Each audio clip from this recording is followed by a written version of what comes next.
send people for training, so they'll use the local gov view.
Let the record show it is 3:05, and we'll call to order the November 9th, 2019 special council meeting for the city of Durant.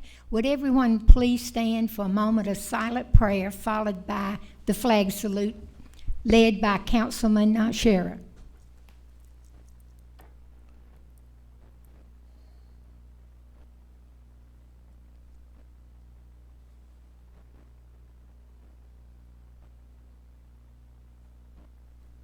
Amen.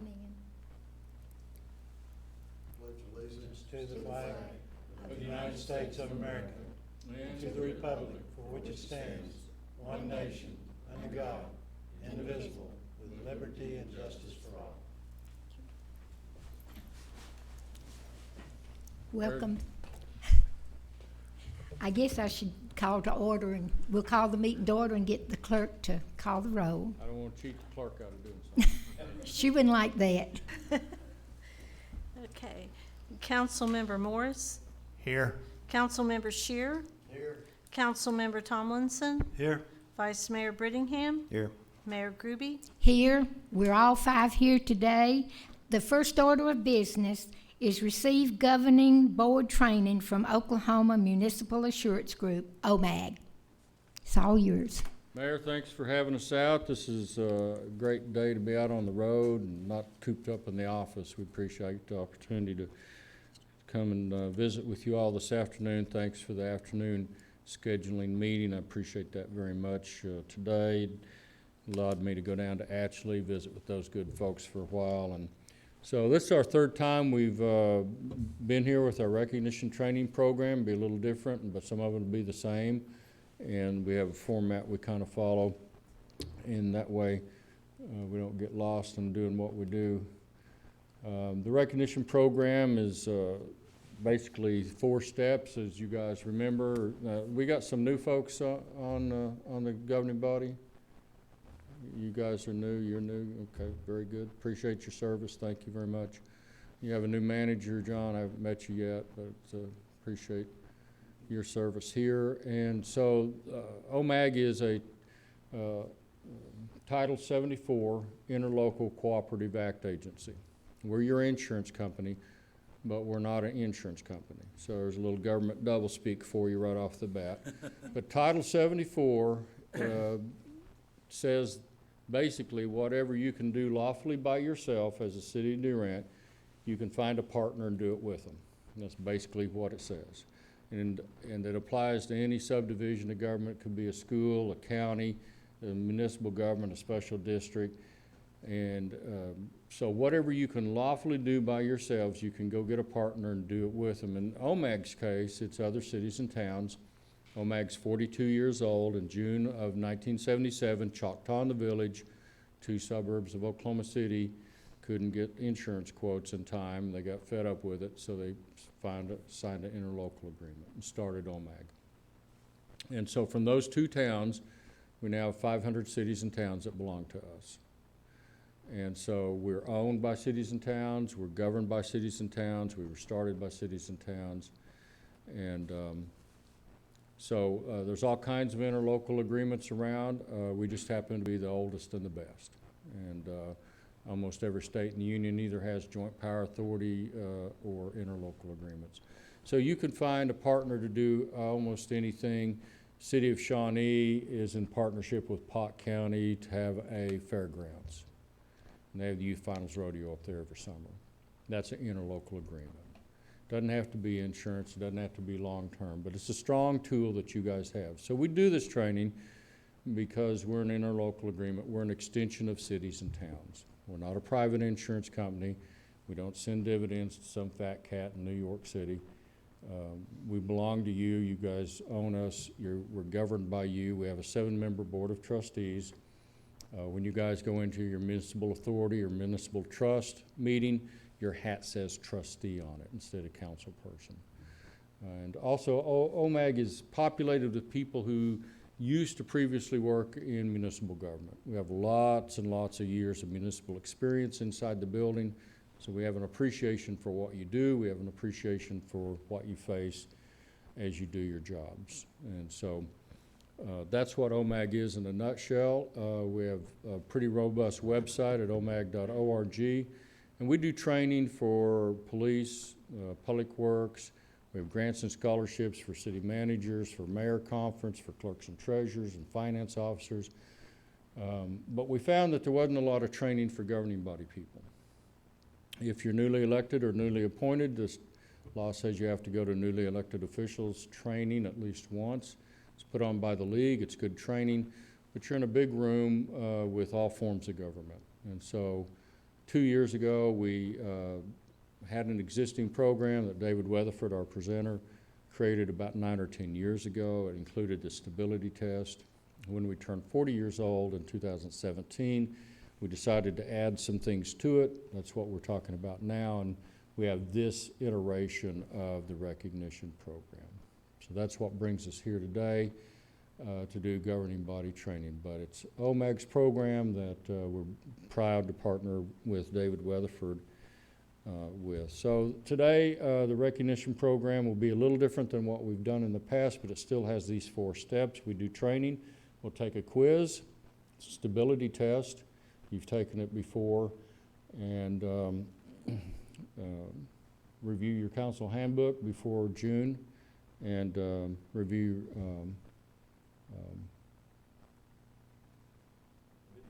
a video, and then you've completed the test. So why don't we watch the movie real fast? It's 4 minutes, it's about insurance, it's not as dull as you think it'll be.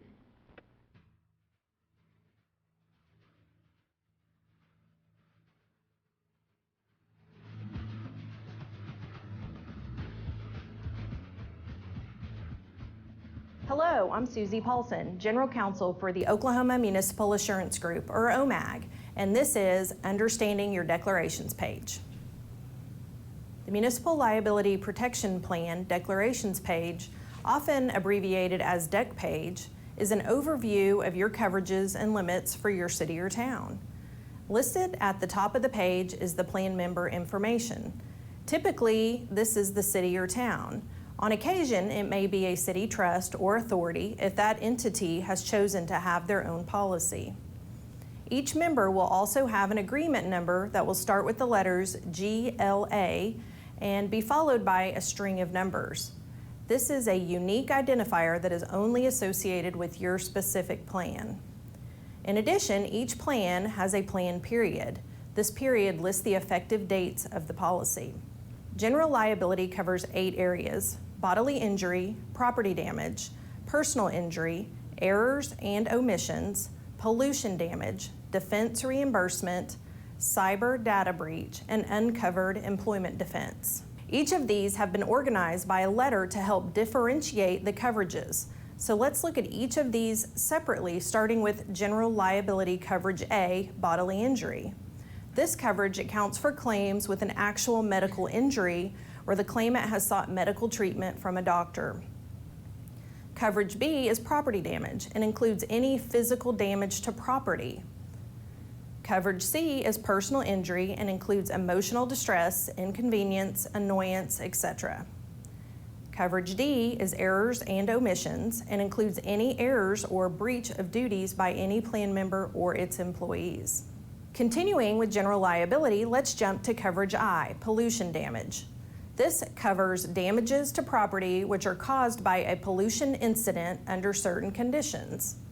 Coverage J is defense reimbursement for inverse condemnation and zoning cases. In these cases, the city can be reimbursed up to $10,000 for expenses that are incurred defending an inverse condemnation or zoning case. Coverage K is cyber data breach coverage that is provided by OMAG through our partners at Beasley. Unlike the other coverages mentioned, Coverage K has a separate policy document.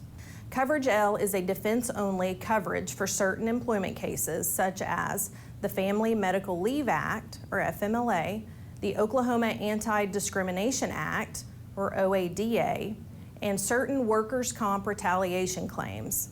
OMAG offers auto liability and auto and equipment physical damage coverage.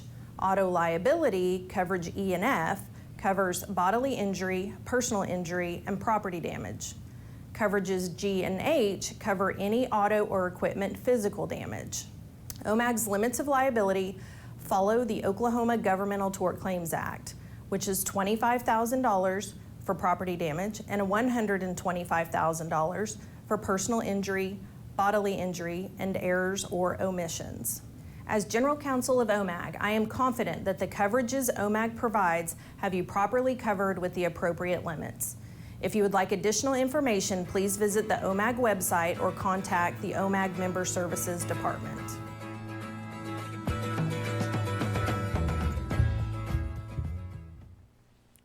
Could have been worse, you know, movie about insurance, not too bad. So we're gonna do two tests. This is a little bit different than the last time. And so you all have in front of you, you have a portfolio notebook. It's full of blank pages waiting to be written in. And you have the world's best pen sitting on top of it. World's best pen writes in any language, so don't be afraid of it. It'll work for you. The pages are perforated, and so we have 3 questions on our essay part of our test. Later, we'll take David's test. So if you're ready, here we go. Question 1. And when you get done, we will collect your answers. Everyone can take it. That's around the horseshoe here. Question 1, essay question. Don't have to write in complete sentences. It's not a grammar test. You can use bullet points if you want. Question 1, here we go, if we're ready. Question 1, what is your responsibility as an elected person for the city of Durant? What is your responsibility as an elected person for the city of Durant?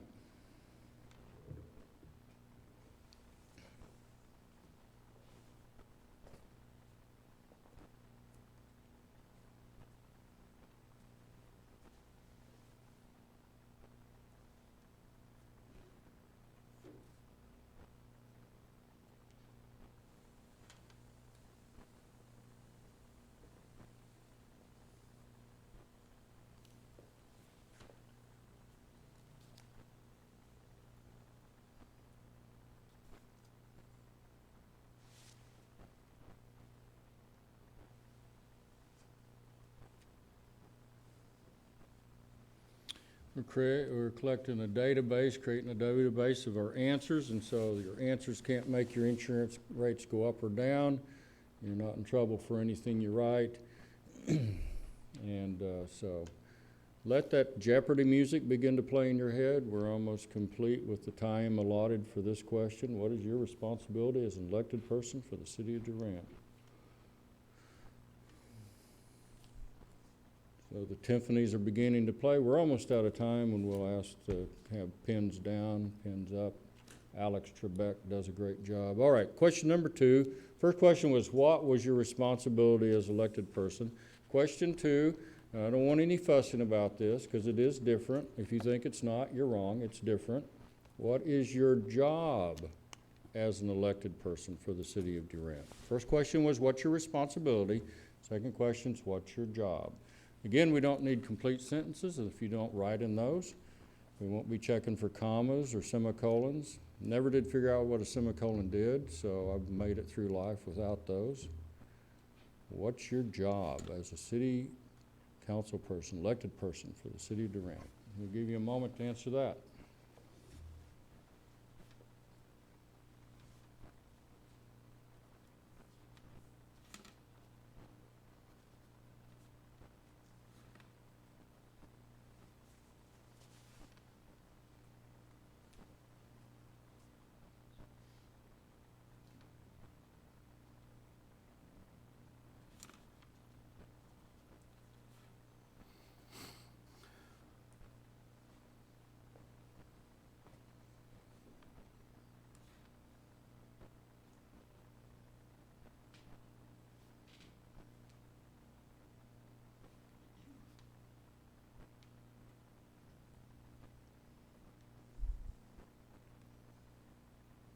Well, we're coming out of commercial break. That song's about to finish up playing, so if you guys are churchgoers, you know there's no such thing as a sermon with 2 points. There's no such thing as a question with 2 questions, or a test with 2 questions. Third and final question for the essay part. Third and final question, here we go. Why? Why did you write down what you wrote down? Why do you think your job is what you wrote down? Why do you think your responsibility is what you wrote down? Why do you think those things? What is your authority? What's your reasoning? Why did you say what you said? Again, complete sentences aren't required. When you get done, tear that page out. It's been pre-perforated by the factory. Aubrey will collect those for you.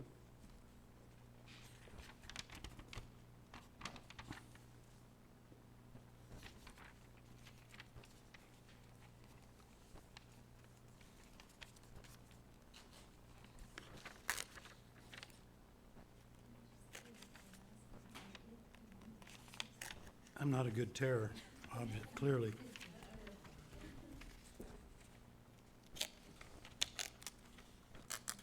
I want a refund on my perforated. Well, obviously, you guys have written your answers, and we are collecting those. And we have an opinion about what the answer is, and we'll cover that during the course of our training. Why do we do this training? Well, we do this training because we're unaware of any other training for governing body officials where we'll come to you at your meeting, and if you complete the training, there's a cash reward. So, you got that going for you. We believe the best-run cities and towns have fewer claims, and the claims they have cost less money to resolve. OMAG's in the business of paying claims, and you guys are in the business of setting policy and setting direction. Staff's in the business of carrying those things out, and your responsibility is to do the governing body things that staff can't do. And staff's job is to carry out those policies and those directives, either implicitly or explicitly. So we believe the best-run cities and towns have fewer claims, and the claims they have cost less money to resolve. You all are a board of directors of a municipal corporation. When you got elected or appointed, that thought never entered your head. That's exactly what you are. You're a board of directors of a municipal corporation. As such, you have the same three duties, resources, and jobs. I just asked you what your job was, and I'm going to tell you what we think it is. The same three duties, resources, and jobs that the board of directors of Walmart has, or Phillips 66, or ExxonMobil, because you're a board of directors. Now, you're a board of directors when there's a legally properly posted agenda that conforms to the Oklahoma Open Meeting Act, and you have a quorum. When those things are present, you guys are a board of directors. When the meeting's over, you get promoted to citizen, with the exception of whatever powers and authorities are vested in the mayor during a time of crisis or otherwise in your city charter. The only power and authority you have is as a board of directors. And so the duties you have are the duties of care, obedience, and loyalty. The duty of care means that when staff prepares the agenda packet, that you've read your material, you understand the information that's contained therein, you've asked your questions, you come to this meeting prepared to discuss and debate and decide what's being put in front of you. If it's an action item, you're prepared to vote and take an action. Doesn't mean everybody votes the same way. It means everybody has access to the information and has prepared themselves in advance of the meeting. That's what the duty of care is. The duty of obedience means that you'll follow faithfully the previous city council's ordinances and resolutions until they're either amended or done away with by this body. You'll also follow the rules the state makes and whatever the federales put on us. That's the duty of obedience. And loyalty means that you're loyal to the organization as a whole. You're not loyal to your part of town. You're not loyal to whatever your Sunday school teacher wants or the high school football coach wants or the parks department wants or the police department wants. What's best for the entire organization? You know, there is this form of government for a reason. At the end of the 1800s, when the progressives came to power, they wanted government to run like a business. They didn't want it to run like politics. Politics is defined as who gets what when. Who gets what when is politics. You all are in a council manager form of government, so you make decisions based on what's best as a business sense. You don't, your street and alley money doesn't get divided in every ward or every district. Which street carries the most traffic? Which street's in the most disrepair? Which street will help develop economic activity? You know, the very first reason people ever clumped up is the same reason Durant exists. People clumped up for the first time to do two things: increase public safety and facilitate commerce. And that's really your two jobs as a community. as an organization. So loyalty means you're loyal to what's best for the entire organization. Time, money, and people, the only time you have is when there's a properly posted agenda and you have a quorum. That's the time you have. It's not very much time throughout the year. Money's mostly through sales tax. On the general fund side, you have some grants, fines, forfeitures, and fees. It's de minimis. On the other side, you have water, wastewater, solid waste, those kinds of things. So money is always an issue. People are tough to deal with, according to my wife, and so you always have people issues. And generally speaking, in Oklahoma, if you don't have a gas or an electric authority, you should not employ more than 1% of your population. And if you do, generally speaking, you're overspending on personnel. Personnel is the biggest part of your budget. If you're overspending on personnel, it crowds out other things that you need to do, generally speaking. All right, what's your job? Your job is to set a direction. You're saying that Durant's going to go over here and do this. By 2026, Durant's going to be here and accomplish this. That's your job. You adopt policies that enable staff to take you there, and then you monitor results, typically through inside reports from staff and outside reports from engineers, accountants, and other people that you would hire to help monitor the progress of the direction that you said you're going to go. So your job is to set a direction for the city, approve policies that help you get there, and monitor results. You and only you can decide what your KPI is for yourselves, and I'm not talking about for staff.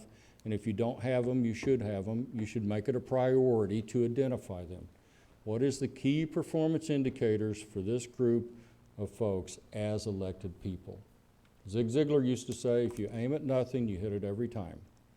How do you know when the mayor bangs a gavel and you're adjourned whether or not you did a good job? How do you know that? What's your standard? What are you measuring against? For you, not for the manager, not for the staff, not for the police department, for you. You all should decide what that is, and you should measure yourself against it. There's an old saying that what gets measured gets done. What gets measured with feedback gets improved is one way that we've added to it. And we are interested in trends over time. That's why we take the stability test, the 10 key areas of municipal government. We want you to go through the process every year, take the test every year. Different people will take the test. It'll be on the same 10 key areas of municipal government, and that way you can measure over time, are you getting better, staying the same, or getting worse in these 10 key areas of municipal government. Snapshots are not effective. You need trends over time. You need to determine direction. What gets measured gets done. What gets measured with feedback gets improved. What gets measured and rewarded gets repeated, and that's why we will write you a check for completing this process. How much do they get? $10,000 for listening to me and David? Whew. That's like mom saying that got to tie a pork chop around my neck, get the dog to play with me, isn't it? Wow, $10,000. You guys know anybody else pay you $10,000 to have us come here and do training? Insurance company won't do that, Mayor. A Title 74 Interlocal Cooperative Act agency will. That's why we come and do this training. I don't know anything new. Everything I know is old or stolen or both. It's as old as the Apostle Paul told the Greeks in Corinth. In the Bible, he said everything is a process. You plow, you plant, you water, you weed, you wait, and the good Lord gives the increase. You all are in the process business, not the event business. You might spend your entire tenure moving the organization along towards a goal, an event, and you might not ever get there. But you're doing the important work of moving the organization towards the place that you said we're going to go. You are in the process business. When I was a kid, everything was an event. Thanksgiving, Halloween, deer season, birthday, Christmas, school's finally out. Boring part was the process when nothing seemed to be happening. You all are in the process business. You might get to an event and you'll know it. There'll be somebody taking your picture, cutting a ribbon, that kind of stuff. But the day in and day out, business of setting a direction, adopting policies that help staff take you there, and monitoring results as the business you're in. David is our main presenter. He's city attorney.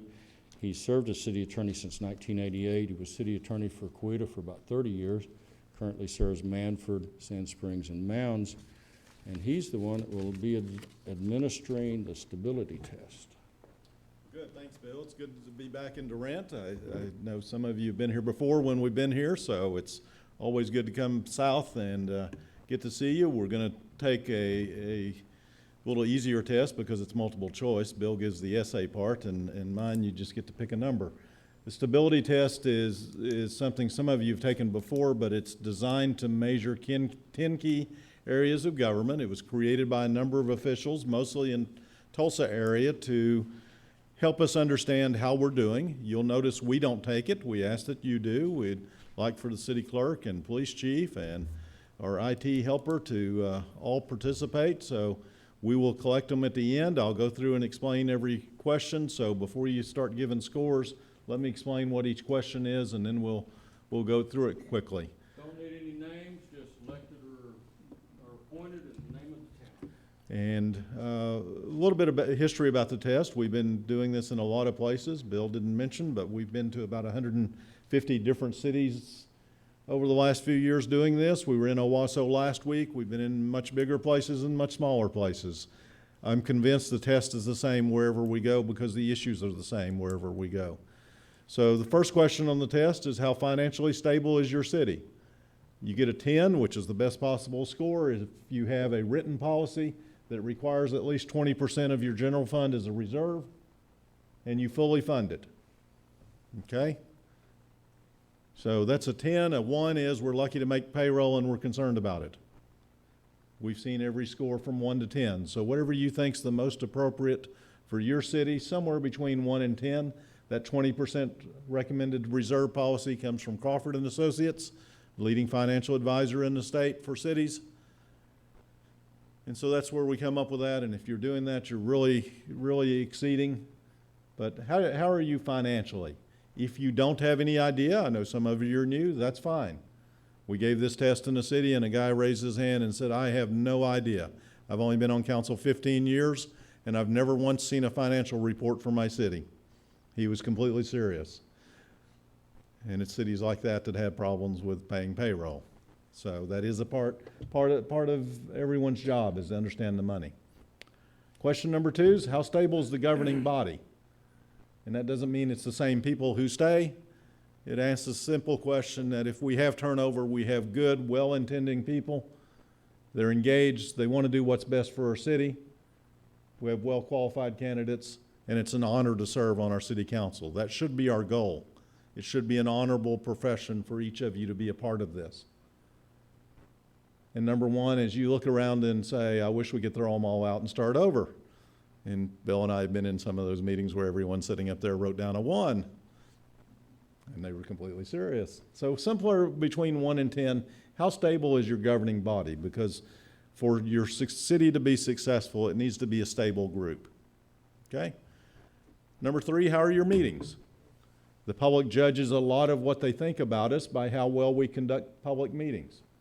A high score is they're professional, businesslike, you enjoy attending them, hate to miss one. That should be our goal, to have good meetings and make them an enjoyable part of your service. A low score is they're miserable, there's lots of arguing, the staff's at odds with each other, and with the elected officials, the public's out of control. I wish I never had to go to another one. Okay? So how are your meetings? Somewhere between 1 and 10. Part 4, how do you rate your workforce? And I know with a city the size of Durant, that's hard. It's the overall workforce of the city. A high score is we have a lot of stability in the workforce. It's considered a good place to work. Our employees enjoy working here and are proud to work for the city. That should be our goal. A low score is we have constant turnover. We have a hard time filling any positions. We have lots of claims. And it's considered a difficult, unattractive place to work. Okay, so how is it as a place to work, and how do you rate your workforce? I like to use the example in Sand Springs. We have multiple employees who have been with the city more than 50 years. a guy who's ridden a garbage truck for 50 years because he enjoys his job. And that's a good sign, and it's a sign of stability, because you're only going to be stable as a government if you have a stable workforce. Part 5, what does the public think of you? This is a hard question. Social media didn't fix all of our problems. We're in an era in which there's a lot of anti-government animosity. But a high score is we don't have a lot of public input. The public seems to trust us to make good decisions. We're considered a leader in the region, and the city has a good reputation and is seen as a leader. That should be our goal in what type of image we want our city to have. A low score is the opposite. There's no confidence in what we do. The public is constantly criticizing everything we do, and there's just a lot of discontent. So somewhere between 1 and 10, how's the public image of our city? And that's one we all know in every city we go to, there's work to be done. Part 6, government exists to deal with a crisis. So how do we deal with a crisis, and how well are we equipped to handle a crisis that happens? It may be a flood, it may be a tornado, it may be something that goes wrong. The high score is we come together as a team, we know what our role is, we're there to help each other, and we know how to accomplish what needs to be done. A low score is we're in a crisis every day, we just get by. I don't know what I'm supposed to do if something goes wrong. Okay? So something between 1 and 10 on that one. Number 7, economic development. Some cities have decided to be involved in economic development, some haven't. The high score is you're continually working on economic development projects. You're optimistic that better times are ahead and that you can influence the outcome, that you can improve the economy of your city because you're going to take an active role in it. A low score is we've decided not to be involved. That's none of our business. We know as we go around the state, when we go to western Oklahoma, the scores are lower. When we go to urban areas and high traffic areas, the scores are higher. We were in Owasso last week. Their score is what we thought it would be, very, very high. They probably have been one of the best in the state in economic development projects. They know that. They've done well with it. They've taken an active role. Okay? So somewhere between 1 and 10. Part 8, how well do you do at planning and goal setting? The high score is the elected officials, the administration, and all staff work well to create well-defined goals of the city, and we all work to accomplish those. Low scores, again, we just get by day to day. So similar to what Bill asked, what goals do we set and how do we work toward those? Number 9, it's a good time to be here to give this question. The administration is not intended to judge the city manager. It's the upper management of the city. Stable management means that if you have an opening, you attract good candidates. If you have turnover, it's considered a good place to work. And the management is stable, and the upper management, department heads, because of those things, because it's considered a good place to work. A low score is there's just constant turnover. It's not a good place to work. We have a hard time attracting anyone. We haven't treated people well in the past. And those issues. Bill and I were in a city earlier this year that had 4 city managers in 3 months. Yep. It wasn't a city manager problem. Takes a lot of work to do that. And we asked them why. Why are you doing this? It's a problem. You've got to address it. You've got to get better at what you do. As Bill has heard me say, and he said several times, we get to say what we think and leave town, so we get to ask some hard questions. Are you so stupid you hired 4 bad people in a row, or is there something else wrong? We only ask that because we know we're leaving. But don't make this about one position. It's about the upper management of the city. And if you think about it, there are some cities that are a revolving door for upper management. You're only going to be stable as a city if you have stable management over a long period of time. If we look around the state, and the most successful cities in the state have been stable at the management level because they have continuity of operations, they're on the same page, they're working together, and they know what they're trying to accomplish. So give a score for how Durant's doing in that. In part 10, how well do we communicate as an organization? We see in a lot of places problems are caused by not getting information out that's needed. So a high score is everyone's getting the information they need. We have a good communication plan. we're able to speak our mind and express our opinion, and we work well together because we communicate well. A low score is, I don't know what's going on around this place, I wish somebody'd tell me. Okay, so how well do we communicate as a group? Because we're convinced if we communicate better, we'll accomplish more. If we'll gather those, we will do what we've done in the past. We'll get you a composite final score. Bill will get that back probably to John. Bill's going to pass out just a little background on what the stability test is and some ideas that maybe help. Do what you want with it. I can show you some scores. We like to talk about scores from around the state because we've done this in a lot of places. And if you look at how other cities have done, you'll see that public image is consistently the lowest score. Crisis management is consistently the highest score.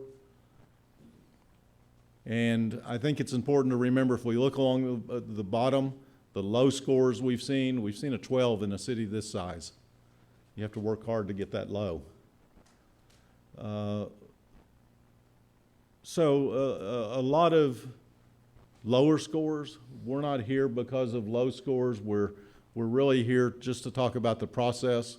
And I think there's one real important trend if we look at all of these, and that is that population has absolutely nothing to do with how you do. We've seen great elected officials in some of the smallest places and horrible elected officials and horrible scores in some of the biggest cities in Oklahoma. And we've been from cities and towns from probably 200 population to 120,000. So we've seen a lot of variety and a lot of diversity. But if you look at that line that says total, you'll see that based on population, there's not a big difference in the scores when you add them all up. Size of city doesn't dictate outcome or quality of government. It really is how well we work together and what we accomplish. So I think it's kind of interesting. We're going to show you your scores from the last 2 years because that's why we've been here to get them. Again, we don't take the test. We're not here to judge. This is not intended for anything other than to give you information of how you can get better. That should be our goal. How do we get better? And those are the scores from the last 2 times we're here. I bet the scores are going to be much better this time because I think you're making progress. But that's what they've been. And what it tells us is there are things we can work at and get better. I usually like to say, again, because I get to leave town, if you've had bad meetings, have better meetings. You completely control that, entirely within your ability to control it. And again, this is from a year ago, so it's not recent information. We'll get you an updated score based on today. And I'm convinced that all of those areas are areas that, with a little bit of work, we can all get better. Feel free to ask questions if you have questions as we go. We're going to cover some other things fairly quickly. Those are the topics. And one thing I would like to do, a little bit different than we've done in the past, is maybe pick some of those topics and ask, what can we do? What information can we get to you? What questions do you have about any of those categories that would help you get better? And it's a great time to be here because you have a new manager, a new start, and we usually pick on the manager and say, what can we do to make it better? What are your thoughts? You've been here long enough to have it all figured out. Let me ask it this way. What could they do to make your job better?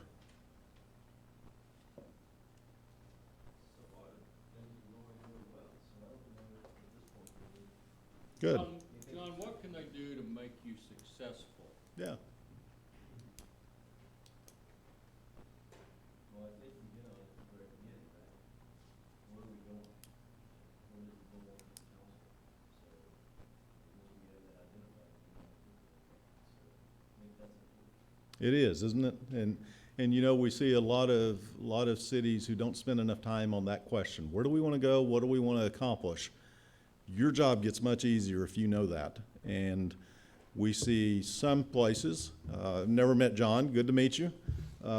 We see a lot of managers in a lot of places who get thrown into the role of trying to figure that out for council.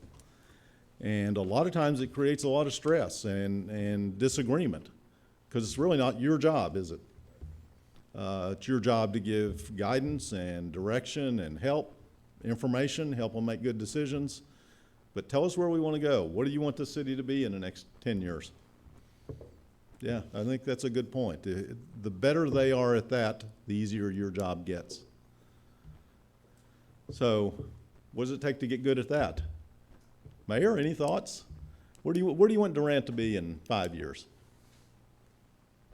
First of all, I think that we need to be a good team. And I think that the teamwork and leadership is all the way down. If the council is really good and we have a poor city manager, then, and he's not a leader, then that filters out. We gotta have leadership at every level. And I think that if we do that in 5 years, hopefully we can have better public relations with the city. We can have maybe better streets, we can get our money better, and we can become more focused on the things that we want to. Good. I could not have said it better as to what your number one goal should be. We're going to look at a survey in a minute. For those of you who haven't seen our survey results, one of the things we've done is taken lots of surveys of elected officials and city officials around the state. And when we ask, what can you do to make your city better? You'll see the answer in a minute. By far, the number one list is find a way to work as a team. And the mayor is exactly right. If you can find a way to do that, the rest of it gets easy, doesn't it? You can figure out what your goals should be. You can figure out which streets need to be done, all of those things. Who else is new to council, maybe just within the last year or so? Good, Mr. Shearer and, oh, both of you, gosh. Has it been a good experience? Enjoy it? You enjoy it? Good. What can staff do to make it more enjoyable? Yeah. Be sure you get the information you need so that the worst thing, one of the things I've heard from elected officials, the worst thing they hear is someone on the street says, boy, have you heard about that business that's opening over here, and they don't know anything about it. That's embarrassing, isn't it? I mean, it kind of is. And that happens in cities all the time. And getting more information out, having a good communication plan, getting the right information to the elected officials is just important. You should know those things in advance. So, no, I think that's a good point. What about over here, Mr. Morris? Has it been enjoyable? The goods outweigh the bad for me, and there's been plenty of both.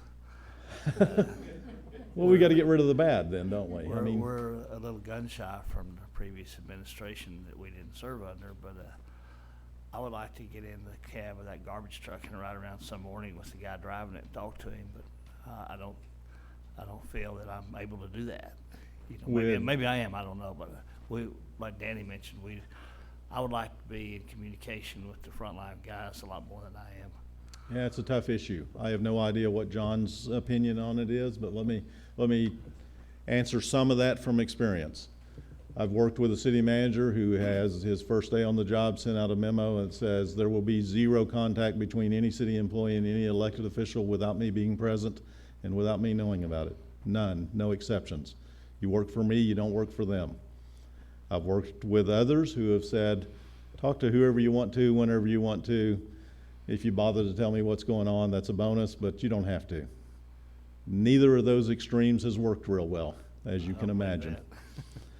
It is unfair to him, though, for you to go out and ride around with one of his employees and him not to even know about it, or to find out about it later and for it to be uncomfortable. I agree with you with that, but it's still something I would like to do occasionally. Yeah. And certainly would not do without authorization or something, you know. I think some of the tips that have helped, and I think what has worked in a lot of places, is that if you're going to communicate directly with an employee, the city manager should be copied. And I don't know what John's plan is. I have no idea. We haven't had any of this discussion, but city manager should be copied. That would be a pretty standard thing. It's unfair otherwise. If you're going to be riding around with them, he should know you're going to do that in advance. The employee should be okay with it, because think of how unfair it is from the employee's standpoint that they shouldn't feel like they have not only him as a boss, but 5 more bosses. And what that does is inject politics into their job, and that's the last thing you want. That's not your purpose. but that's the way they see it a lot of times. I unfortunately have worked with some employees who kind of like to play politics.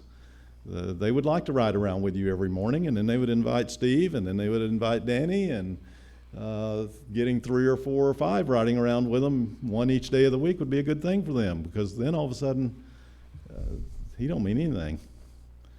And so you've got to be careful, not that you ever have an employee who has a bad motive, but some cities have employees who have bad motives. So you just have to be careful with it. My best advice would be for the group of you to be on the same page with your manager as to what the rules are, and then plan to follow them. Could I ask a question there, too? Sure.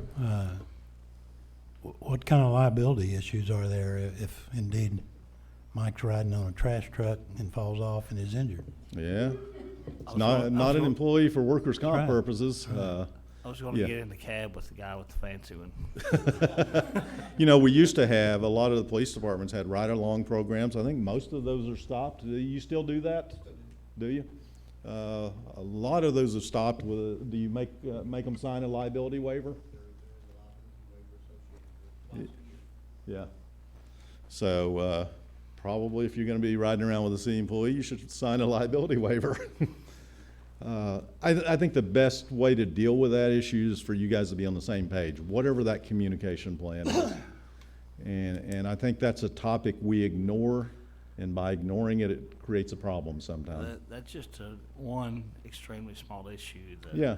I would just really like to be in touch with what's going on at every level in the city, and typically a council position doesn't appear to do that, you know. Yeah.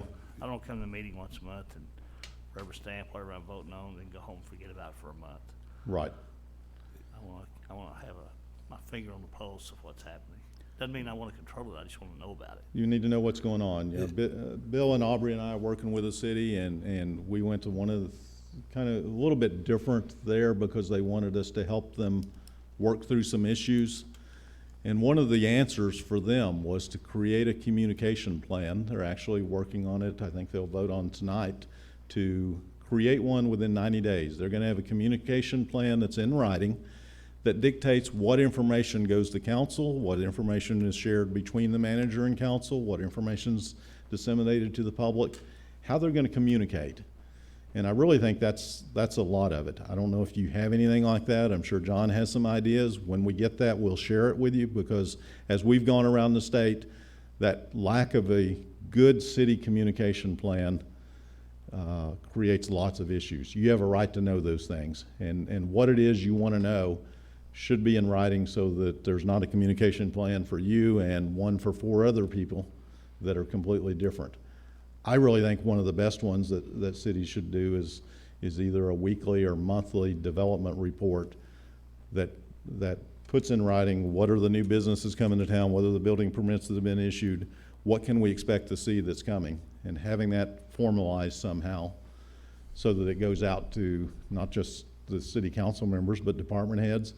Police chief may not know about a new business that's opening. That's not fair to him either, to read it in the paper first. So I think those are things that you as a group can set policy to make better.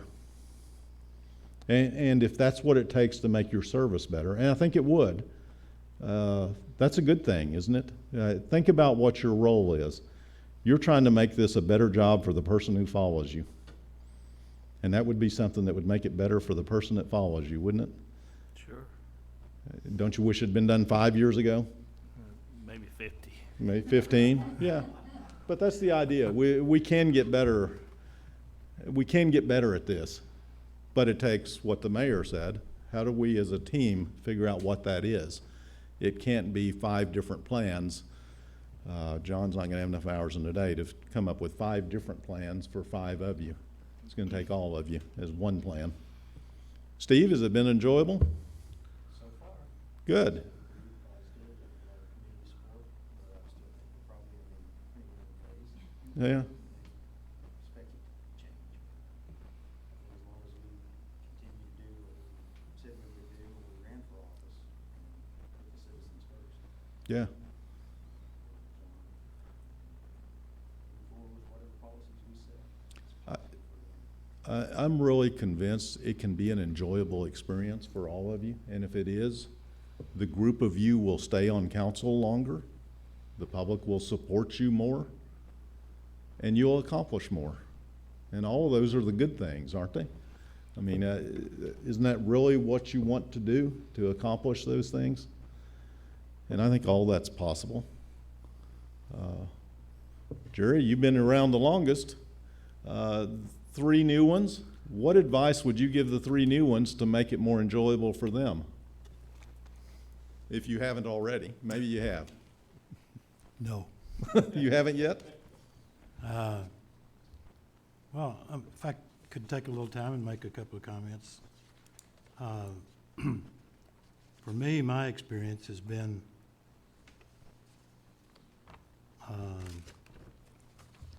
to communicate with the city manager. If I need to know what the heartbeat of the day is or the city's direction at any given time, that's the person that can provide that. And I don't know if that would help Mike at all, but, you know, if indeed a council member wants to be more involved, I suggest being involved with the city manager. And because that person has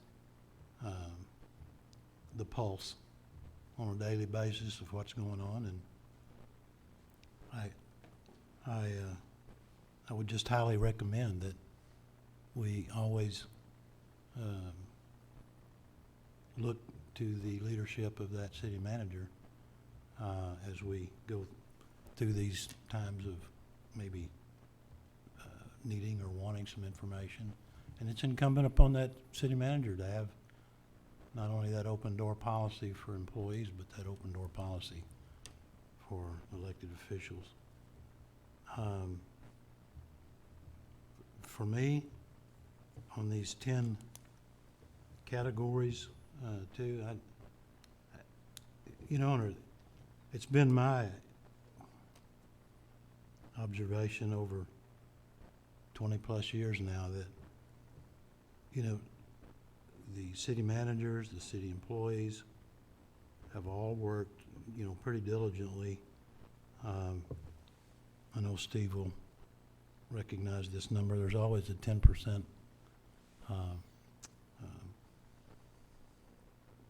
number that's, you know, you may be 90% good, but there's typically some 10% or some figure there that you're going to have issues or difficulties with. But all of these folks work on and work towards, but the one that has been a challenge for me is the public image.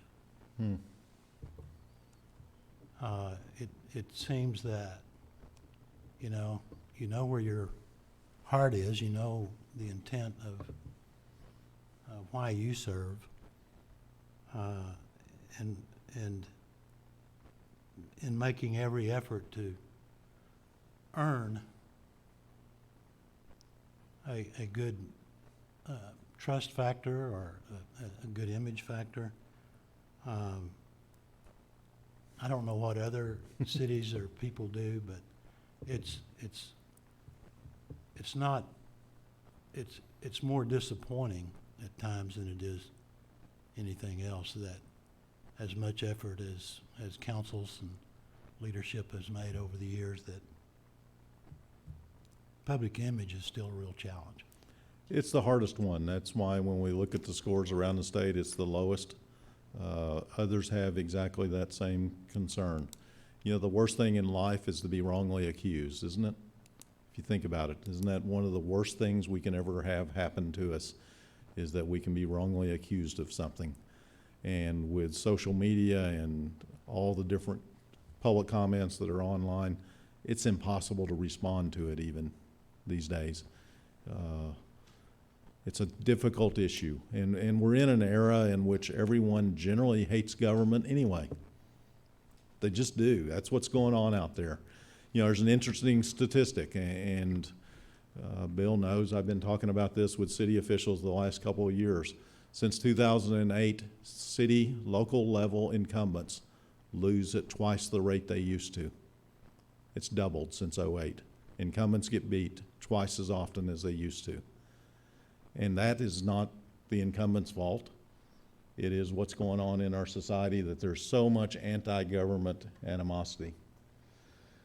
How to deal with it, I think that's a hard challenge. I probably have mentioned before here, I know we mention it a lot of places. I'm convinced the best way to deal with it is for you as a group, and John for his department heads, make a list of what your city does well. And let's get on a campaign to educate the public on what we do well. Because as cities, as local government, we've done a horrible job of that. Haven't we? We really have. You have great water. Does the public remember every day you have great water? Right? Take it for granted. They'll go spend 10 times as much for a bottle at the convenience store as what your bottle of water would cost. And they don't recognize you're bringing it to them in the middle of the night. You have great employees who do things they never know that are being done. This guy out in the middle of the night dealing with a domestic incident in which he's got people at risk. You've got public works employees working in the freezing cold on water and sewer line breaks in the middle of the night that public never sees. They wake up in the morning and it flushes. Why would I thank anybody for that? We need to remind them of some of those things. And I would bet your city does 100 things well. One of the best things we did in Sand Springs is we challenged the department heads first, city council second. Let's make a list of what we do well. And then when the mayor's speaking at an event, we've got that list handy. Let me remind you some things we do well. And each of you would have it, so that if somebody's critical of something. But it's not a Durant problem. It's a statewide problem. And for newly elected members, if they've not been exposed yet, they'll get exposed.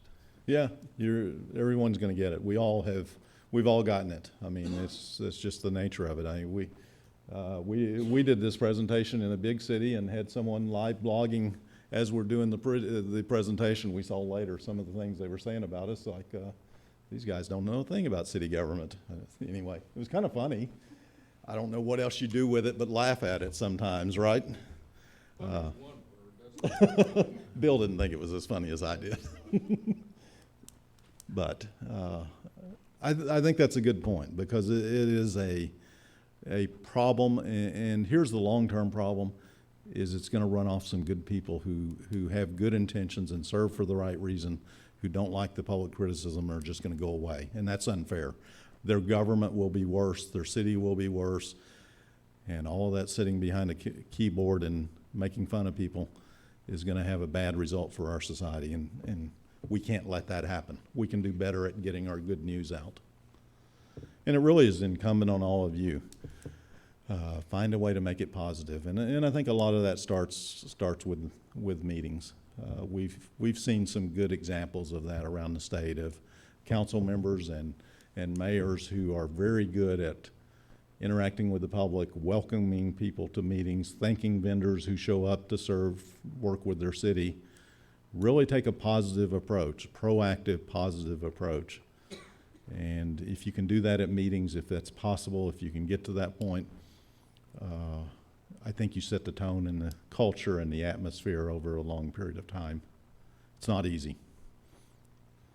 Mayor, what do you think? Any of these categories that you look at and say, boy, I wish we could just do better at this one, and how do we do it? Well, I think a lot of people don't understand municipal government. And I think the city manager might have maybe the gentleman that sent me the email, and because the street wasn't paid, his taxes are paid for the street. So he thought his property taxes Oh, yeah. were going to the city. So I think education is a part of it. Yeah. And I think some PR work too. Yeah. Some good public relations work is good.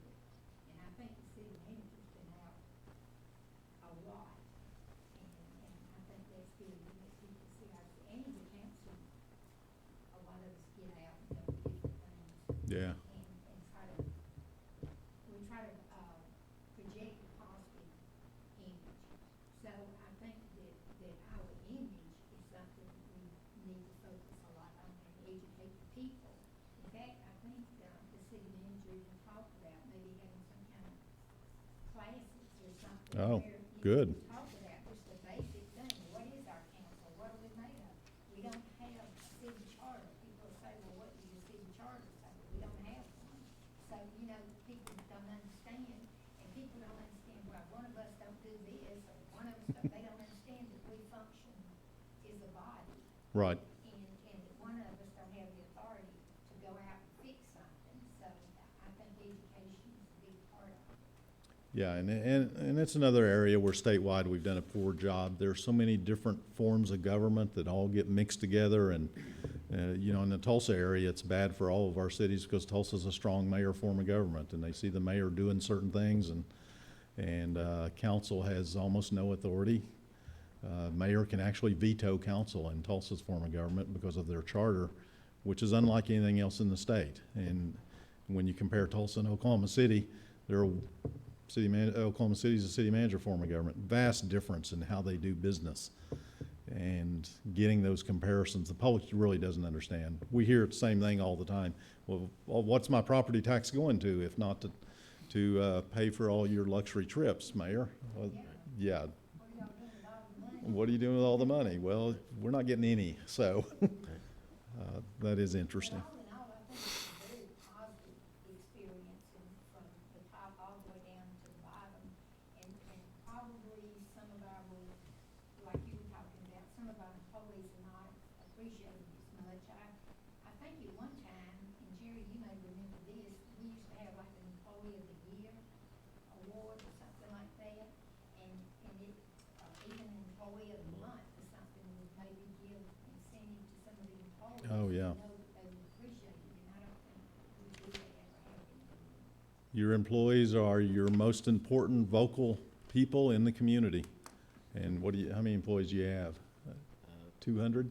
Yeah, over Range? 200 people who go home every night and interact with multiple other people about what it's like to work here. And if they're saying horrible things, it's not good. If they're saying great things, it is a good thing.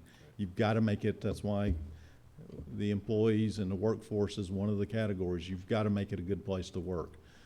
We've seen some things in some other cities where cities are trying to deal with that. We were in a city doing this training, and it just happened to be on the agenda to look at improving their retirement plan for city employees. And Bill and Aubrey and I got to sit through the presentation. It was led by a council member who wanted it to have the best retirement system they could have for their employees, because he wanted to make sure it was a good place to work. They had gotten all the financial numbers, they had run the long-term cost, what's it gonna look like over the next 20 years, and they improved it. And they had standing room of employees who were interested in it. Some of them close to retirement, so they had a direct benefit in it. But and that wasn't prompted by anything we did. That was something they looked at and said, how do we make this a better place to work? And what a great way for them to spend their time and effort to think about that. It really is his job to come to you and say, we can make this a better place to work if we can do these things. And it's got to be affordable, because number one on the list is finances of the city for a reason. And if it's affordable, we've got to think about those things, because that will directly impact public image. It'll directly impact what the public thinks of you. It'll make it a better place to work. It'll build stability over the long term, all of those things. I'd like to just say this, it all comes uphill, sort of, because if down on the very level, we get complaints about everything. Oh, yeah. About the trash didn't get picked up, or water leaks, and if those people in those jobs are doing, if they're being good leaders, then we won't get those complaints, and it'll come all the way up, and then it'll make the city manager look good, and then it'll make us look good. Correct. But on the other hand, it goes down too. If you've got a bad council and you've got a bad city manager who's not a leader, then you Yeah. have a culture where you don't have people on that line doing their jobs. Yeah, I wish we could solve the public criticism that the city employees get, and unfortunately, we can't. Because I would bet every one of your employees who serves in customer service got criticized today for something, didn't they? Probably. Clerk's office, you probably get it, every week somebody criticizes you for something. And it does get back to what you said, unfair criticism's the worst thing we get. City employees just have to take it. It's just the nature of the job, isn't it? Police officers get criticized every single day, don't they?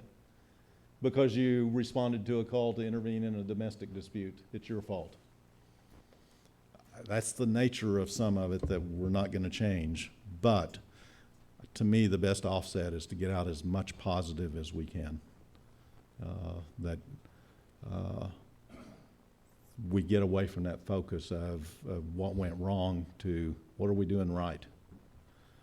So I think we can do that. I think all of you can do that. We've seen that in some cities where they've done tremendous work over a long period of time to improve their image. And it takes work. What can we help you with, if anything?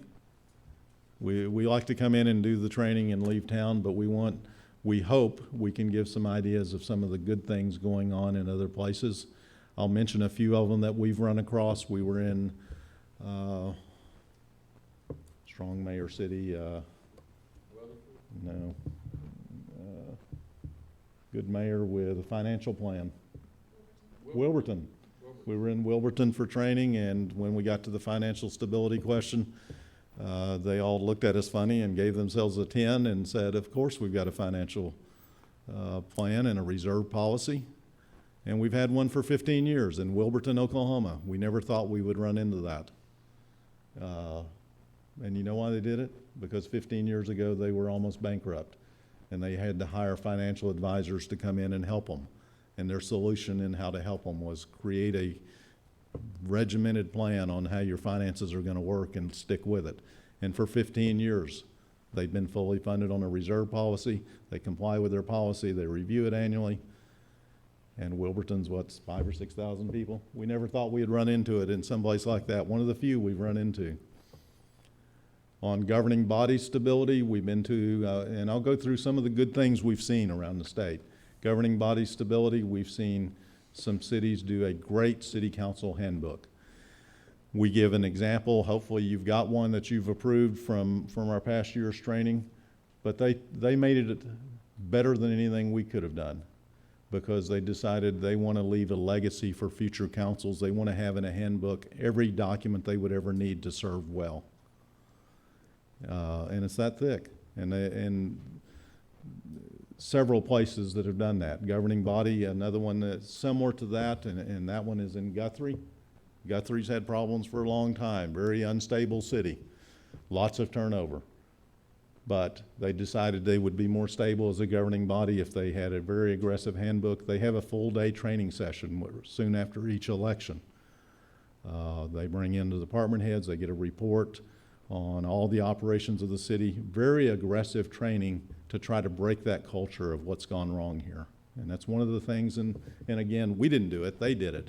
We've done a part of their training as a part of this, but we were there this last year and we're amazed at how far they've gone in trying to solve that problem, because they recognize it's a problem. Hopefully we're part of helping them recognize it over 4 or 5 years of going there. Meetings, there are lots of examples of things we've seen in meetings that have made them better. We were in Owasso last week, and I've used Owasso for years as one of the best places for someone to watch a meeting. If their meetings are online, watch how they do things, because they're above and beyond. They really do a great job. And it was good to go there and do this test, and for them to score themselves and see that they score themselves between a 9 and a 10 on meetings, because they've done it well for so long. They have an employee recognition program as a part of what they do. They recognize an employee of the month or employee of the quarter. They have something positive on every agenda by design. They're a city of character. They have a character trait that they talk about that's important to their community. And they really have worked hard at making meetings an important part of their image. Employees, I mentioned, it was a city that has made it a better place to work by improving the retirement plan that turned out not to be very expensive to make the retirement plan for the city employees better. Public image, I really think, make a list of what you do well and you'll do better. Crisis management, we were in a city that said they'd never given any thought to it, but they committed to the idea they're gonna have a training for the elected officials of what to do when there's a crisis, some crisis intervention training, so that they know what to do if there's a crisis. They wanna be prepared. And if you haven't done that, I would suggest you try to do that over the next 6 months or a year. Law enforcement and fire department can help you with that, but just some basics of what's our role if there's a tornado and how do we deal with those issues. And that would be important. Economic development's a tough one.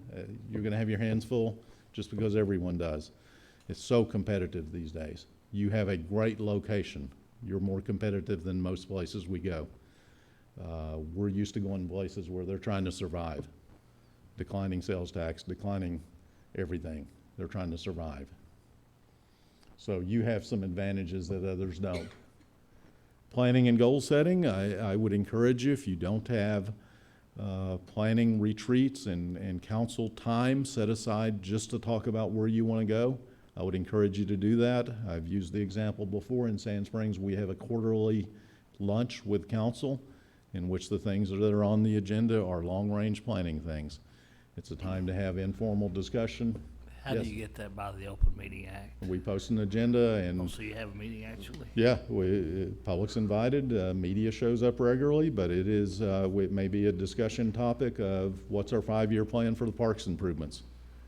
And it is an informal lunch meeting. That's worked well for us. Instead of trying to do an all-day retreat, do it every quarter. Try to. Actually call the meeting in the restaurant, or do you come in the chambers and We everybody take off? do it at a city building and have lunch brought in. That's what we've done. It's worked well there. Others try to do an all-day retreat. I think those going a year in between an all-day retreat everybody kind of loses and forgets. We try not to vote on things. Every once in a while there'll be a routine vote on something that needs to be on that agenda, but it's a regular agenda. Try to have long-range discussion of projects or goal setting.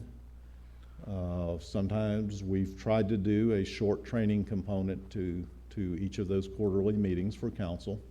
Does that attract a big group of people, or do you still have your No. privacy, or not Very- privacy, but, you know, I would like for us to occasionally be able to sit around a table and just talk about stuff, but It's mostly that way. We have the department heads and city council. Media shows up most of the time, but it's a council meeting, and it's our meeting, not the public's meeting.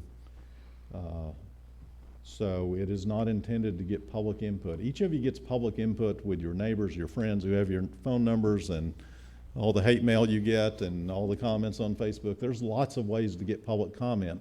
Your meeting time is valuable to you, though, because there's not much time the 5 of you can sit around and talk, is there? Especially for long-range planning things. And if you take the time to do that, and the one caution to it is you can't come out of that with Mike saying, boy, I really think the most important thing we can do in the next 5 years is build a replica of the Eiffel Tower, and Steve is something else, a wall, and someone else is something else, and you leave there and all of you remember what you said you wanted, but you never got around to putting on a regular agenda and voting. Because at some point, it's got to be something that everyone wants. So that would be the one caution to doing that. We try, if there's a consensus of where we need to go with something, it's going to show up in a document that ends up on a council agenda to be voted on, because it's unfair to him to have to guess. Telling me where to go is not 5 different directions. It's got to be one direction. So yeah, I think those have worked well. I think most cities we've been to, our experience in going to 150 cities and doing this, is they never have spent enough time on that issue of where we want to go. When we were in Owasso, they have, we thought it's overkill, but it's worked for them. They have a once-a-month work session. They actually have 3 meetings a month, 2 regular council meetings and 1 work session that they have as an informal. It seems like a lot to me, but if it works for them, it works. So better, let's emphasize for them the outcome of the Sand Springs quarterly planning. The work product, the outcome is a resolution. The clerk takes the notes, and the notes are compiled, and then a resolution is voted on at a subsequent meeting Correct. that says, we met, and this is what we agreed was our priorities, and and so everybody gets at that point to yes or no. Right. Make amendments or make changes, and then staff has a clear resolution of this is the outcome of that planning session. Correct. That's the right way to do it. Otherwise, everyone's memory is gonna be a little bit different. We learned doing this by failing and doing it the other way, because we would have a council member who'd say, remember, we talked about this at that planning session, and didn't we agree we were gonna do this? No, we never really agreed. We talked about it. And no one wants to say, well, that's the stupidest idea I've ever heard, right? Feel like it sometimes. But that would work well and give you a lot of input. As a part of that, and it ties into the next category on administration, one thing you can do to make the administration of the city better is make sure you focus on your job and let him focus on his job. What we see a lot of places that are mistakes is those get mixed too much. We've got council involved in day-to-day activities. We've got managers doing the long-range planning for the city council, and because they don't get council input, you got to separate your roles. And you get good at what you're supposed to do and let him be good at what he does. So earlier, we took an essay test, and we said, what are your responsibilities and what are your jobs? And 3 of you guys are new. There should be almost zero, none, never, should there almost ever be an administrative issue on your agenda. You should do only what only you can do, which is governing body issues, which are things that are policy driven, which are things like make appointments or hold hearings. Approve contracts above the spending authority, and I don't know, what is your spending authority? 15,000, so contracts above 15,000. And if you will, because you have 3 scarce resources, time, money, and people. The most scarce resource you have is time. And if you have administrative things on your agenda, you are stealing time away from what you should be doing. What's an administrative issue? Are we gonna buy a Ford or Chevy pickup truck? Is it an administrative issue? Is the mower paint gonna be orange or green? That's an administrative issue. What brand of police car is he gonna get? Let him decide. It's his problem. You know, if you really wanna be radical about focusing on what only a governing body can do and making administrative people do what only administrative people should do, then you could follow the Manford model. Yeah. And the Manford model is, we approved a budget that said we were going to buy 1 park department pickup truck and 1 cop car. We already told the manager, you're gonna buy one of those this year. He got his authority when the budget got approved. And he has 50,000 spending authority. And it And doesn't come back to the governing body to say yes twice. How many times do you have to be told yes, go buy a cop car? You told him yes when you adopted a budget. Because everything that's on your agenda that's administrative in nature and not governing takes away from the very limited time you have to set a strategic direction, approve policies that help staff take you there, and monitor results. Everything else steals your time, and time is the most precious resource you have. It's the least resource you have. You have very capable people that are tasked with running these departments. You know what? Tools to do it and then monitor the results.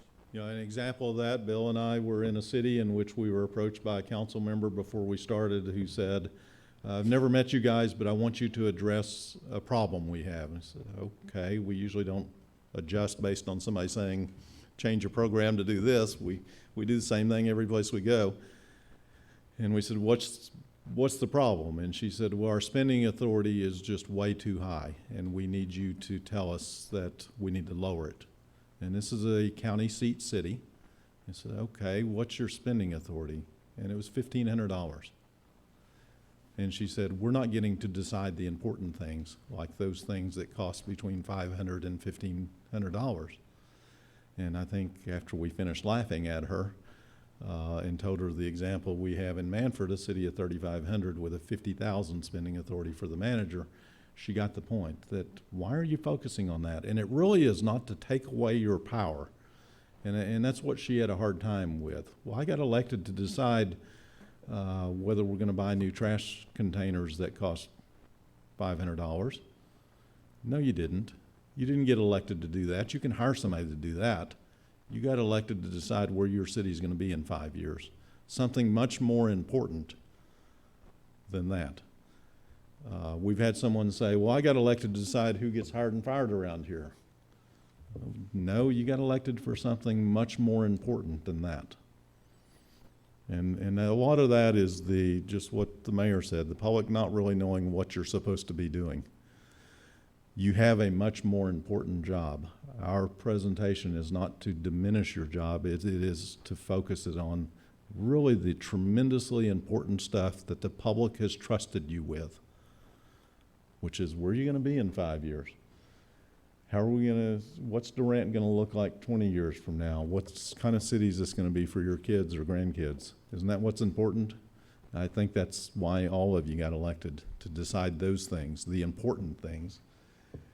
And all of those are things you can make a huge impact on. Probably because there hasn't been enough thought on that at the council level in past years of where you want to go, what direction you want to go.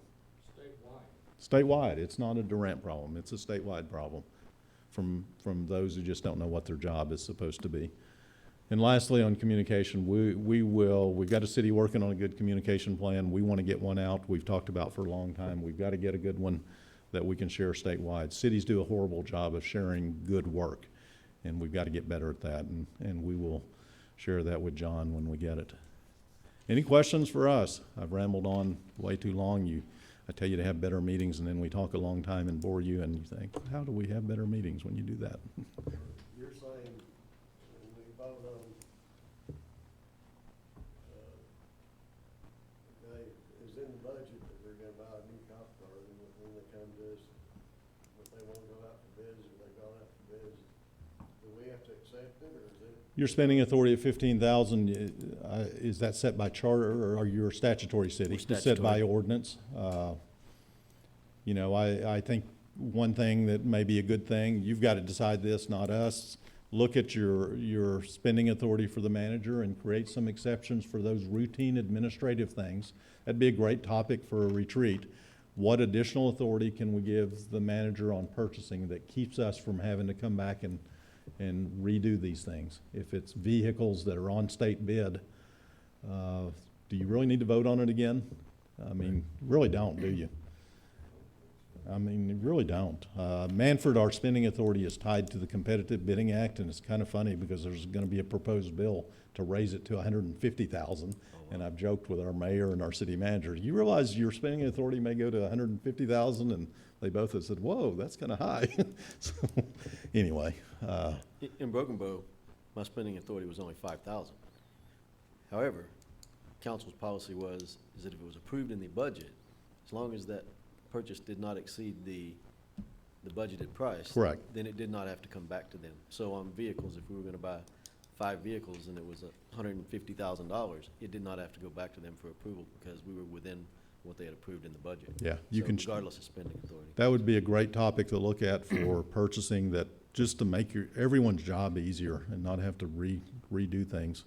We vote on whether or not to close the street for the football tailgate. To me, that seems like that ought to be the city manager. I agree.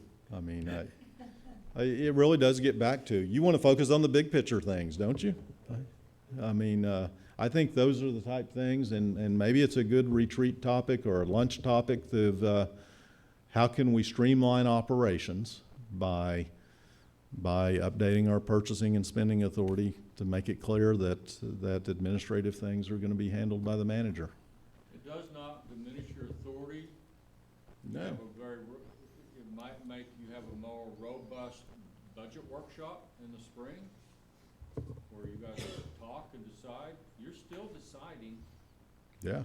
It- Can't spend it if it's not budgeted. Nobody else is deciding. You all are still deciding. It's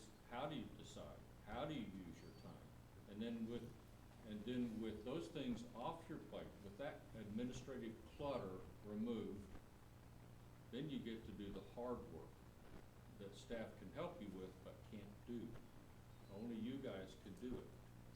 And I don't know, do they re-vote on claims below 15,000? Is there a claims list on the agenda to be reapproved? There is, Yeah, I've never understood why. me either. Uh, It's not just here, it's. It's a lot not of just places. here. We quit doing that a number of years ago in Sand Springs. They used to do that too. And as the attorney, I asked, what if they vote no on something that's already spent? And that's within your authority to spend it. It's pointless. There, they give council a copy of the claims list of spending below the spending authority. But it's not voted on because it's pointless to vote on it. That doesn't diminish the communication. Yeah, that's Well, a and different the- issue. Correct. Truth is too, if it's, city manager or staff through city manager comes to council for a non-budgeted item, that is, Yeah, requires a cause correct, to be presented and council vote. correct. Yeah, You I control mean- the budget. You Yeah. guys, you all distribute the resources when you approve the budget. You're the people that allocate resources. Staff doesn't allocate resources, you do.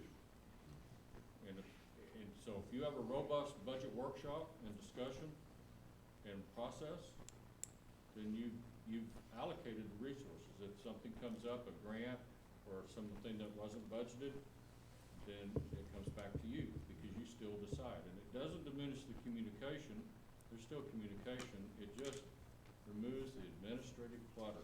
And it focuses you, because if your agenda gets skinny, then that means you are now able to prioritize the important work and make him more successful, because his picture is very clear.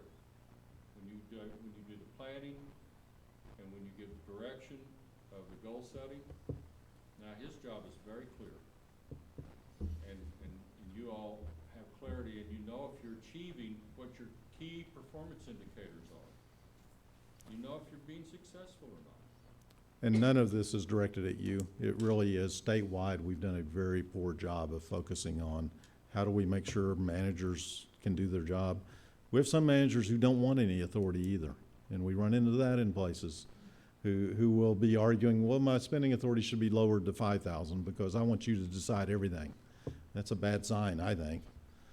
Now our comments are based on, well, David's been doing this since 1988. We've been to 150 towns in 2 years.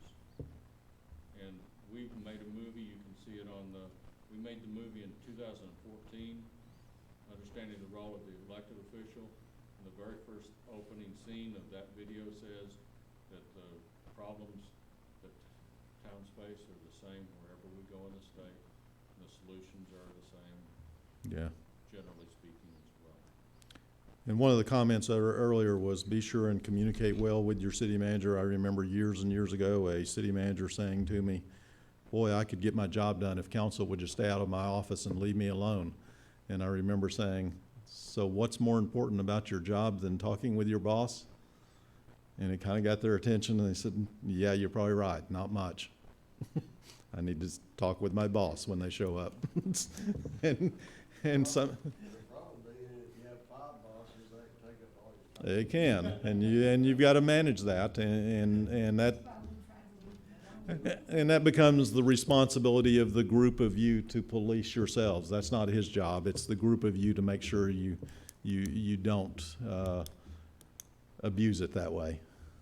So, I have a question on maybe going back to on a different subject here, but going back to the brief, very entertaining insurance video. As that, I think towards the end of it, it indicated some, I think, limits of coverage. And I think what struck me was, I think there was a $25,000 property damage conforming to the state minimum. But am I not correct in that higher levels are available of coverage, right? no. A couple comments. Bill's the insurance guy. I'm the attorney that's dealt with it quite a bit for OMAG and others. State law says that your limit of liability for property damage is $25,000. That's what the legislature has said. And I think the standard answer from OMAG, because I've had that exact question come up, well, we think that's too low. Can we buy more coverage? And I think the answer will be no. The problem that you create is if you buy more coverage and spend more money, those limits are raised as a matter of law. So, Well,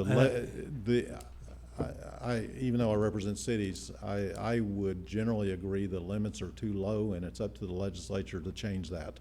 We don't want them to go to something outrageous, but they have not been adjusted in a long time. So that's set by state statute? It's set by state statute. I know in the private sector, yeah, 25, 50, 25 is the minimum. Right. But your client has options of higher Correct. limits. Here We don't.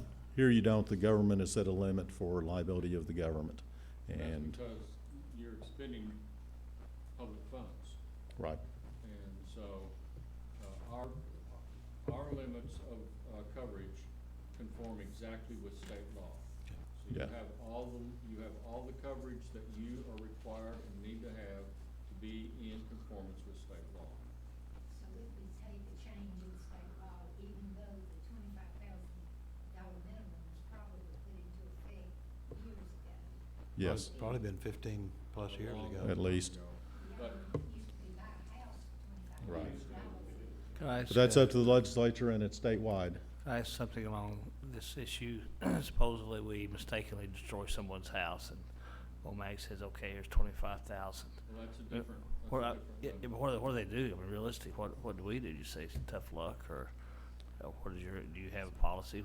If we knew we did that, we mistakenly, Our limits of liability are $125,000 per occurrence. The $25,000 is for property damage. that's all. Yeah. And again, an example might be, Bill, you correct me, but one of our trucks hits a $25,000 or less vehicle, but at the same time, that truck may have hit a $50,000 vehicle, which is also very possible. But the limit is 25,000, we're saying. Correct. As far as property damage. On someone's house, there are other theories. As you can imagine, the plaintiff's attorneys have tried to be creative to get around those limits. So, for example, with a sewer backup, they will allege it's a Great example. It's a tort that's a nuisance, and that $25,000 limit doesn't apply on nuisance claims. That's the argument, and for your role, and it's an interesting question. I'll tell you one of the worst dilemmas I've had as a city attorney is had to deal with a sewer backup at a funeral home once. The damage was extensive. So the city sewer system backs up into the funeral home. Unfortunately, at that time, they put it on the agenda for the city council to vote on it. The statute of limitations had expired, and the funeral home had missed it completely. The city had zero liability as a matter of law. If they'd sued us, they would have lost, and there was no doubt. Our insurance wouldn't pay it because the claim had expired. They missed their deadline. So what happened when it goes on the city council agenda? The funeral home owner shows up, look at how horrible this is. City, you can waive the statute of limitations. You can write us a check for that $20,000. And they did. And I recommended to them, that's a very bad idea. And it's a bad idea because you may be personally liable for spending money that you shouldn't spend. Because it gets back to one of the very first slides that Bill has. You're the board of directors for a municipal corporation. You've got to do what's best for this municipal corporation. You're not a representative of that funeral home. They may be a resident of your city, but you owe a duty, a legal duty to this organization, and this organization has an absolute defense and owes nothing as a matter of law. So they paid it. And our way of dealing with it is we had a very frank discussion in coming months at a noontime retreat. This policy of putting tort claims on our agenda is going to get you in trouble. It's going to create personal liability for you. You have insurance and you have a manager. Those shouldn't be on your agenda. There's nothing for the elected body to decide. If the public doesn't like the result of how the insurance company deals with a tort claim, we have a courthouse in our city. And that may be a cruel, harsh answer, but as a member of a board of directors for a corporation that has a duty to protect that corporation, it is the right answer, especially when you think about the personal liability you may have. So for the last 10 years, we have not had a single tort claim show up on an agenda in Sand Springs.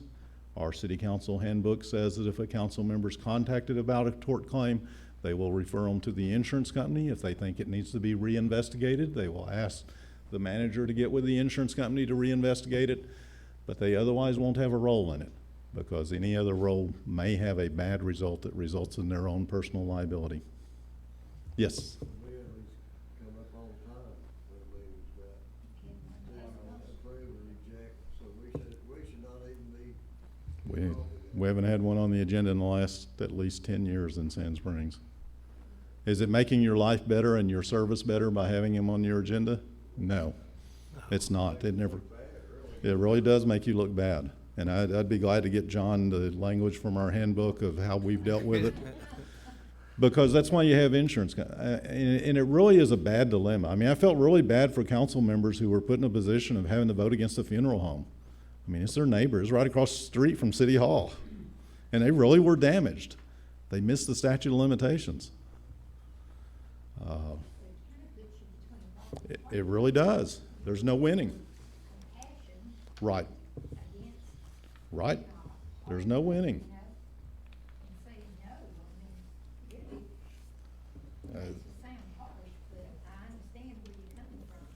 There's nothing harsh about the answer of get with our insurance company and see what they'll do. People understand that, don't they? That's why you have insurance.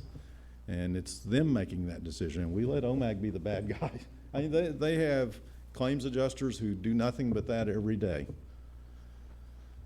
So if that will help make your service better, I think you should look at it.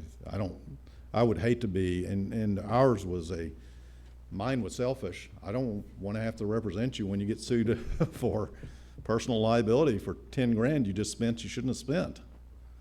And puts me in a bad position as an attorney to say, you're going to get sued for this. Don't do it. Those are bad dilemmas to be in. And Well, it gets back to the simple thing, let's avoid this before it becomes a problem. Yes? I would agree that that's clearly something, if it doesn't have to be on the agenda, that maybe the city manager does look at that. But the follow-up to that too is, dadgum, you do one of those, and you keep them on your agenda, what do you do the next time? Correct. You end up paying them all. Why have insurance?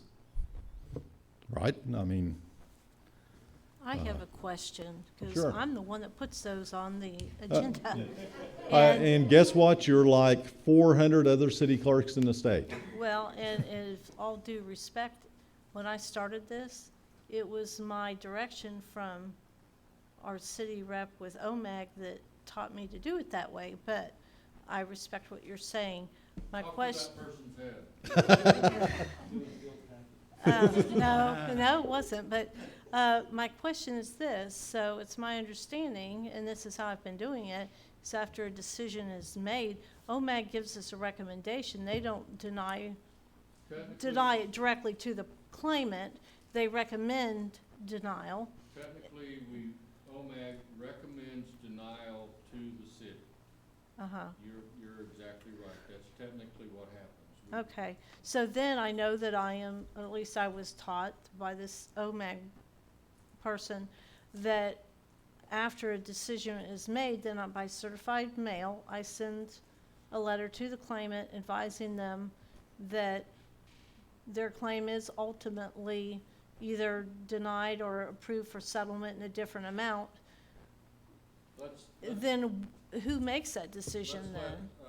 Let's let Janie Spees and Matt Love and I visit with you and John at your Okay. convenience in the next couple of weeks or in December with the holidays, because that's not our practice. The language is that we do recommend denial, or we do pay the claim within the limits of the coverage, but it's not required to be on the agenda. Question, does OMAG correspond with the claimant that it's been denied? Yes, we have Yes. Okay. we have a- But they correspond their recommendation. They don't tell them, yes, it was denied. They tell them, we are recommending that this claim be denied. So when I send this certified letter out to the claimant, Yeah. that I'm saying that that action was actually taken and their claim was ultimately either denied or approved for settlement of some certain amount. I think in Sand Springs, we just take no action. The manager doesn't send a letter. They just take it as OMAG has recommended denial, and it will be denied as a matter of law if it's not approved within a certain time. Well, So- I think if it's the consensus here, that what you're saying and what Bill's saying, that with them getting with John and the city manager, the clerk, and you guys getting comfortable with, I'm Hey, ready, this I'm doesn't ready have- to do that. I just, Well, Make I think your job we're- things easier have too. I think changed. council would be ready to yeah, no not one have to had relayed cons- that to me, so. consider those. I would agree with that, Jerry, but I'm still a little confused. You guys, I thought, had a 100% denial policy recommendation on small-time stuff No. like tires and things. Oh, no, no. Did anybody else have that? No, Is that No. my if we're only guy? liable, we're liable. That's If an we're not urban myth. liable, There are that's- lots of claims that are settled and paid We deny without. all of them. I don't know I've ever seen one. We have claims adjusters that receive the claim. The claim by law is only recognized when it goes to the clerk. The clerk is the person designated in the statute as receiving the tort claim or notice of the claim. Once we receive that claim, we open a file, just like a private insurance company would. The claims adjuster investigates that, talks to the city, talks to the claimant, talks to city employees that were involved with the claim, whether it was police or public works or what the department was. And then after they investigate the claim, they come to our internal process works. We come to a decision on liability, whether the city is liable or not. And then in order for us to be liable, David's the one with the law degree, but I think we had to have a duty, breach of duty, and there had to be damage. Isn't that basically it, David? Yes, and Here, we just had a quick example. We had a lady tear a tire off her car, you know. Yeah, potholes. And we're so accustomed to denying them. And it's unclear to me who denied it, because we put that as a consent item to deny it. And we didn't even talk about it, just Well, boom, there's boom. other things that go into like a pothole. Did you have notice? Did you have time to respond? I knew it was there for nearly a year, so, you know. but Mike, our people that fixed that didn't know. Oh, they And, did too, Jerry. well, That's maybe right. they knew, but they didn't get a work didn't. order. Well, no, nobody ever But, filed but work orders, I'd, so I'm gonna have to, we'd have to have a discussion, but I know these guys, having been in the insurance business, do not automatically deny a claim. And as a matter of fact, it's been several years ago, this council right here, overturned one, and I'll kind of give you, if I may, a quick scenario. Of all things, it was a large pothole. The city put a barrier there. The claims adjuster did not know that there was no barrier there when they made their investigation. Someone claimed that we had a barrier or a marker, whatever, there. And I may be getting this backwards here, but the thing is, they had made one determination to deny because there was no marker there. We had put a marker there later. Okay, it was to deny. And I can't finish my story here, but the thing is, we disallowed the denial because we put that marker there later, and it wasn't there when the person hit the pothole. So we overturned that denial. I guess And that came out that evening in council. I guess my point is, and I agree with you, I'd like to get that off the agenda. But we're voting on things we know absolutely nothing about, and routinely we're voting denial because that's the policy.